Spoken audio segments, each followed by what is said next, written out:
Hai guys, sebelum aku melanjutkan ceritanya, jangan lupa untuk terus mendukung channelku dengan cara subscribe, like, dan juga komen. Bab 28, Penyesalan. Suara sirine ambulan ramai terdengar datang silih berganti di depan ruang gawat darurat RSCM. Terlihat, para perawat sangat sibuk menurunkan pasien dan mendorong stretcher ke dalam ruangan rumah sakit. Bimo berjalan cepat mencari ruang ICU. Maura yang kala itu pingsan tidak diizinkan oleh Bimo untuk datang ke rumah sakit. Di dalam kamarnya, ditemani Bomarni, Maura menceritakan kisah cintanya dengan Miko. Seharusnya tadi saya nggak emosi. Seandainya saja saya mau mendengarkan alasannya, mungkin semua ini tak akan terjadi. Jika Mas Miko sampai kenapa-kenapa, saya tidak akan memaafkan diri saya sendiri, Mbok. Penyesalan memang selalu datang terlambat. Tak hentinya ia meneteskan air matanya. Namun, sebanyak apapun air mata yang tumpah, tentu saja tidak akan bisa mengembalikan apa yang telah terjadi. Ia terus-menerus menyesali perbuatannya pada Miko. Sudah, kamu jangan terus-terusan menyalahkan diri sendiri. Lebih baik kamu berdoa untuk keselamatan Mas Miko. Dalam keadaan yang tak tenang itu, tak henti-hentinya ia berdoa memohon pada Sang Maha Kuasa untuk keselamatan pujaan hatinya. Sinar matahari pagi seolah enggan menyinari pagi ini. Di balik awan yang gelap, muncul kilatan cahaya diiringi suara petir yang saling bersahutan. Hujan deras mengguyur kota Jakarta pagi ini, seolah-olah semesta tahu duka hati yang tengah dirasakan Maura. Maura berjalan pelan menuju kamar Miko. Selangkah demi selangkah ia pijakan kakinya menaiki anak tangga, sambil berpegangan pada penyangga. Maura membuka pintu kamar kekasihnya itu secara perlahan. Kamar tempat di mana mereka sering bertemu dan bercumbu. Ia duduk di pinggiran tempat tidur yang biasa Miko merebahkan badannya. Kemudian, ia memeluk dan mencium bantal Miko yang masih menempel aroma wangi tubuhnya. Mas Miko, saya sangat mencintaimu. Maafkan saya, Mas Miko. Tangis itu pun kembali pecah, membasahi bantal yang ia peluk. Hatinya sungguh merasa tak tenang. Di dalam kamar itu, ia kembali menangis terseduh-seduh, menyesali apa yang telah terjadi. Di tengah rasa penasarannya tentang kabar Miko, ponselnya berdering. Rupanya Bimo yang menghubunginya. Tanpa berlama-lama, ia pun segera menjawabnya. Halo Mas Bimo, sahut Maura dengan suara serak karena menangis terus-menerus. Ra, saya sudah berada di depan ruang ICU. Kamu doain Kak Miko ya, Ra. Saat ini kondisinya belum sadar dan masih kritis. Mas, saya mau ke situ. Boleh. Nanti siang aja ya, Ra. Saya masih nunggu Mama dan Papa. Mereka sedang di kantor polisi mengurus kasus kecelakaan Kak Miko. Setelah Papa dan Mama tiba di sini, nanti saya jemput kamu ya, ucap Bimo. Menurut saksi mata kejadian, pada dini hari itu Miko mengemudikan mobilnya dengan kecepatan yang cukup tinggi. Tetapi tiba-tiba saja mobilnya oleng ke kanan, kemudian menabrak beton pembatas jalan hingga mobilnya terpental dan terbalik. Insiden itu mengakibatkan terjadinya kecelakaan beruntun. Beruntung tidak ada korban jiwa dalam kecelakaan tersebut. Para korban hanya mengalami kerugian material saja, sedangkan Miko adalah satu-satunya korban yang saat ini kritis di rumah sakit. Miko, kamu kenapa nak? Bisa sampai begini? Tangis Bu Mary pecah ketika ia tiba di rumah sakit melihat kondisi putranya yang terbaring lemah tak sadarkan diri di dalam ruang ICU dengan memakai alat ventilator. Ayah Miko pun ikut menitikkan air matanya. Kedua orang tua yang tidak pernah peduli pada anaknya itu pun kini merasa menyesal. Mereka telah sadar, ternyata harta melimpah yang mereka miliki menjadi tidak ada artinya jika mereka sampai kehilangan Miko. Mah, Bimo pulang dulu ya, soalnya belum mandi dari pagi, ucap Bimo. Bu Mary mengangguk pelan, air matanya tak henti menetes. Ia menunggu Miko bersama Pak Ferry di ruang tunggu kamar ICU. Setelah 31 tahun mereka menjalani hidup rumah tangga, Pak Ferry yang terbilang sangat dingin dan cuek kepada Bu Mary itu kini terlihat sangat peduli. Ia terus memeluk istrinya dan saling menguatkan. Hari ini Maura tak ingin melakukan apapun. Rasa bersalah yang bersemayam di hatinya sungguh sangat menyiksanya. Saat ini pikirannya hanya terfokus pada Miko seorang. Maura, suara teriakan Bimo dari arah pintu rumah memecah keheningannya. Segera ia bangun dari tidurnya dan berlari menghampiri Bimo. Ia sudah tak sabar ingin melihat Miko di rumah sakit. Mas, gimana Mas Miko? Apakah sudah sadar? Tanyanya penasaran. Belum, Ra. Doakan saja. Semoga Kak Miko cepat sadar. Miko mengalami trauma benturan hebat di dada dan kepalanya, sehingga membuatnya tak sadarkan diri. Orang-orang di lokasi kejadian mengira Miko sudah meninggal dunia karena melihat kondisi mobilnya yang sangat rusak parah. Saya mau ikut ke rumah sakit, Mas, ucap Maura pada Bimo. Baiklah Maura, tapi kamu harus kuat ya melihat kondisinya. Maura mengangguk pelan. Ia merasa akan lebih baik jika ia berada di sisi Miko, bagaimanapun keadaannya, daripada hanya berdiam diri di rumah menunggu kabar dari Bimo. Kamu siap-siap, saya mau mandi dulu, ucap Bimo menaiki tangga kemudian masuk ke dalam kamarnya. Setelah beberapa saat terdengar suara pintu kamar dibuka. Bimo keluar dari kamarnya kemudian menuruni tangga. Maura yang sedari tadi menunggu duduk di kursi meja makan segera berdiri menghampiri Bimo. Ia sudah tidak sabar ingin segera melihat Miko. Ayo mas, cepat, ucap Maura tergesa-gesa. Maura, Bimo, dan Bomarni tiba di rumah sakit. Melihat lorong rumah sakit dan bunyi monitor ruang ICU mengingatkannya pada kejadian 4 tahun silam ketika ayahnya mengalami kecelakaan. Ya Allah, Engkau telah mengambil orang yang aku sayangi. Cukup ayah yang Engkau ambil ya Allah, jangan Mas Miko. Aku tak sanggup jika harus kehilangan Mas Miko. Maura menyelaraskan langkah kakinya dengan Bimo menuju ruang ICU. Bomarni terus merangkul Maura seraya menguatkannya. Tampak dari kejauhan, Bu Mary dan Pak Ferry duduk menunggu di sofa ruang tunggu ICU. Bu Mary yang mendengar langkah kaki berjalan menghampirinya kemudian menoleh. Ia melihat ke arah Maura dengan tatapan tajam.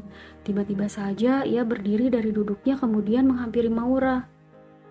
Apa yang sudah kamu lakukan pada anak saya, hah? Puas kamu sekarang lihat anak saya koma. Jika sampai anak saya kenapa-kenapa, saya tidak akan pernah memaafkan kamu. Teriak Bu Mary sambil menunjuk-nunjuk wajah Maura. Mah, sudah mah. Kenapa mama jadi menyalahkan Maura? Bela Bimo. Maura kembali menangis terisak-isak. Bomarni yang mengetahui seperti apa cerita yang sesungguhnya terus merangkul dan mengelus punggung Maura seraya menguatkannya. Maafkan saya, Bu. Saya belum selesai Maura berbicara. Bu Mary langsung mendorong pelan tubuh Maura kemudian mengusirnya. Pergi kamu dari sini. Saya tidak ingin melihatmu ada di sini. Teriak Bu Mary berlinang air mata. Bimo yang sama sekali tak paham itu terus saja berusaha untuk menenangkan ibunya. Sudah, Mah. Ini di rumah sakit, jangan teriak-teriak. Bimo dan Pak Peri mencoba menenangkan Bu Mary. Rupanya, Bu Mary membaca pesan singkat yang dikirim Miko pada pembantunya itu. Ketika di kantor polisi, seluruh identitas, dompet, dan telepon genggam milik Miko diserahkan pada Bu Mary. Sambil menangis, Maura bersimpuh di kaki Bu Mary. Ia meminta maaf dan memohon untuk melihat Miko. Bu Mary menatap lurus ke depan. Ia tak peduli dan seorang tak sudi untuk melihat Maura. Wanita yang sangat ramah itu pun kini telah berubah menjadi menyeramkan ketika mengetahui anaknya kecelakaan diakibatkan oleh Maura yang menyakiti hatinya.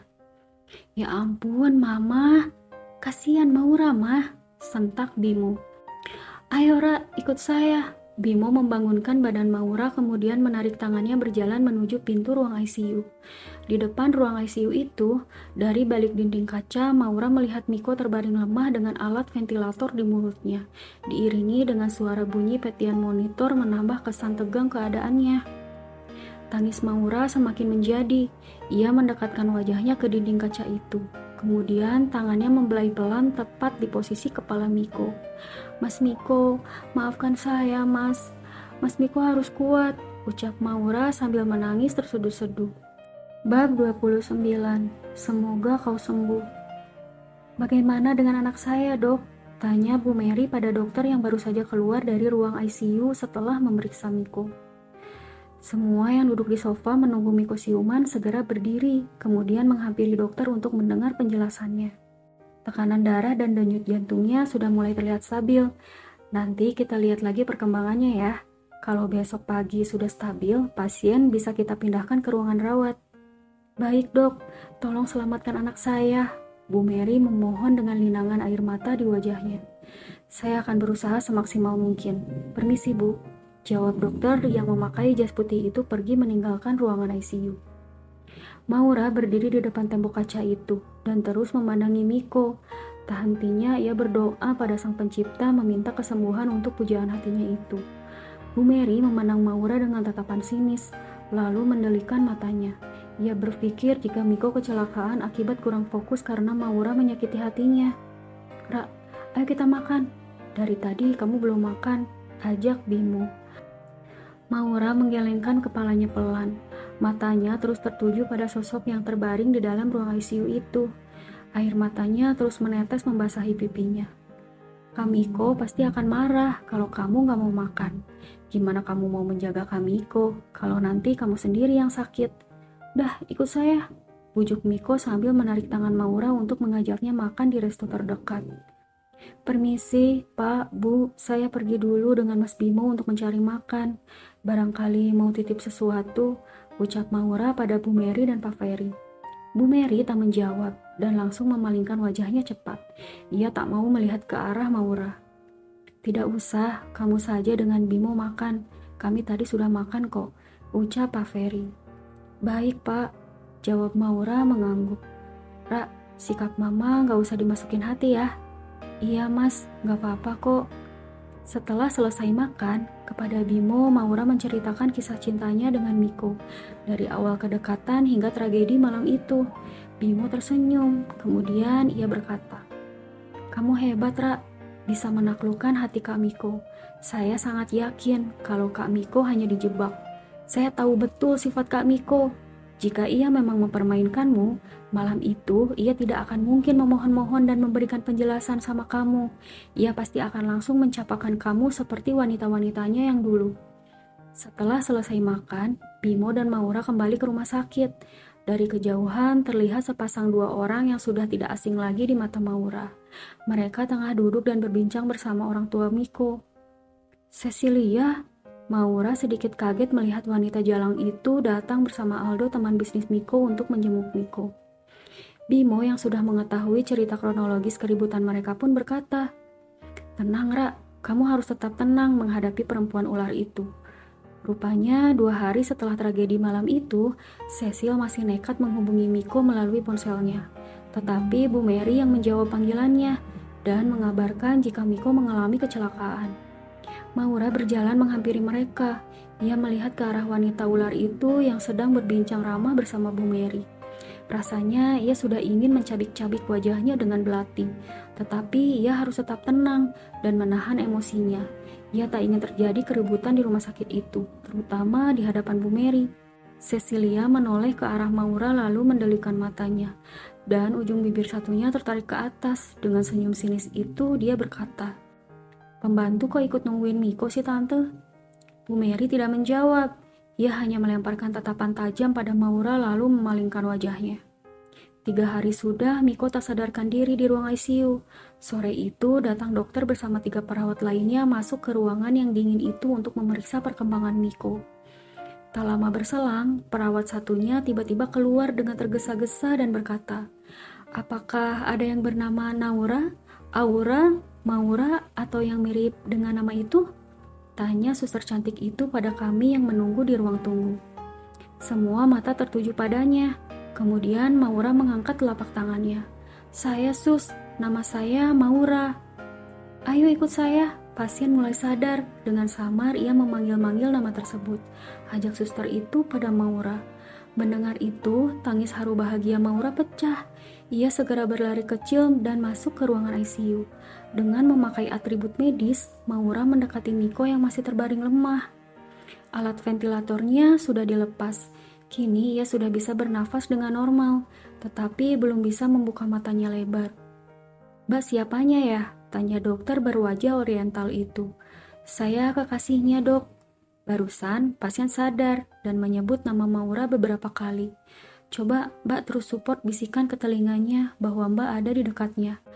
Itu bisa membantu memulihkan organ dan syarafnya agar cepat pulih. Segera Maura menggenggam tangan Miko, kemudian berbisik halus di telinganya. Mas, saya di sini. Saya tidak akan meninggalkan Mas Miko. Mas harus kuat ya, ucap Maura dengan terbata-bata dan terisak. Bu Mary dan yang lainnya hanya bisa melihat dari balik tembok kaca ruangan itu.